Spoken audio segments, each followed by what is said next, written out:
ಹಾವೇರಿ ಜಿಲ್ಲೆಯ ಬ್ಯಾಡಗಿ ತಾಲೂಕಿನ ಮೋಟೆಬೆನ್ನೂರ ಗ್ರಾಮದಲ್ಲಿ ಕೇಂದ್ರ ಸರ್ಕಾರದ ಯೋಜನೆಗಳ ಕುರಿತು ಸಾರ್ವಜನಿಕರಲ್ಲಿ ಜಾಗೃತಿ ಮೂಡಿಸುವ ವಿಕಸಿತ ಭಾರತ ಸಂಕಲ್ಪ ಯಾತ್ರೆ ಇಂದು ನಡೆಯಿತು.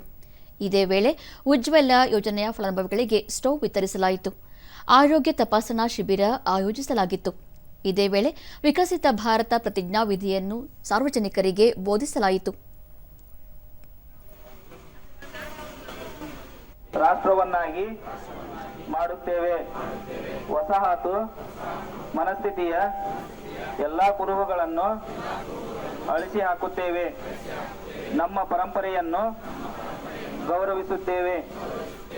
ನಮ್ಮ ಮನೆಯವರಿಗೆ ದೂರದರ್ಶನದೊಂದಿಗೆ ಫಲಾನುಭವಿ ಚೇತನ ಕಟಗಿ ಆಯುಷ್ಮಾನ್ ಭಾರತ ಯೋಜನೆಯಡಿ ನೋಂದಾಯಿಸಿಕೊಂಡಿದ್ದೇನೆ. ಇತ್ತೀಚೆಗೆ ಉತ್ತಮ ಚಿಕಿತ್ಸೆಯೂ ದೊರೆತಿದೆ ಎಂದು ತಿಳಿಸಿದರು. ಗೌರ್ಮೆಂಟ್ ಹಾಸ್ಪಿಟಲ್ಗೆಲ್ಲ ತೋರಿಸಿದ್ವಿ, ಬಟ್ ಅದು ಏನು ಅವ್ರಿಗೆ ಅನ್ನಿಸ್ಲಿಲ್ಲ. ಆದ ಕಾರಣದಿಂದ ತಾಲೂಕು ಇದ್ರ ಹಾಸ್ಪಿಟಲ್ ಇಂದ ಒಂದು ಸ್ಕೀಮ್ ಮಾಡಿದ್ರು ಅವರು. ಆಯುಷ್ಮಾನ್ ಭಾರತ ಒಂದು ಸ್ಕೀಮ್ ಇತ್ತು. ಅದ್ರೊಳಗೆ ನಮಗೆ ಟ್ರೀಟ್ಮೆಂಟ್ ಕೊಡಿಸಿ ಅವರೆಲ್ಲ ಆರಾಮಾಗಿದ್ದಾರೆ ಸರ್. ಈ ಸ್ಕೀಮ್ ಮಾಡಿಕೊಟ್ಟಂತ ಮೋದಿ ಅವರಿಗೆ ನಾನು ಧನ್ಯವಾದಗಳನ್ನು ಅರ್ಪಿಸುತ್ತೇನೆ. ಕೆಲವೊಂದು ಫಲಾನುಭವಿ ಪರಮೇಶ್ವರ ಗೌಡ ಪಾಟೀಲ ಹೈನುಗಾರಿಕೆ ಉದ್ಯಮ ನಡೆಸಲು ಪ್ರಧಾನಮಂತ್ರಿ ಉದ್ಯೋಗ ಸೃಜನಾ ಯೋಜನೆಯಡಿ ಸಾಲ ದೊರೆತಿದೆ. ತಮ್ಮ ಗ್ರಾಮದಲ್ಲಿಯೇ ಸ್ವಾವಲಂಬಿ ಬದುಕು ಕಟ್ಟಿಕೊಳ್ಳಲು ಯೋಜನೆಯಿಂದ ಸಾಧ್ಯವಾಗಿದೆ ಎಂದರು. 4 ಆಕಳನ್ನ ತಗೊಂಡು ಬಂದಿದ್ದೇವೆ. ಬಂದ ಮೇಲೆ ಈಗ ನಮ್ಮ ಮನೆತನದವರು ಎಲ್ಲರೂ 4 ಜನನು ಸೇರಿ ಅದೇ ಹೈನುಗಾರಿಕೆನ ಮಾಡ್ತಾ ಹೋಗ್ತಾ ಇದ್ದಾವೆ.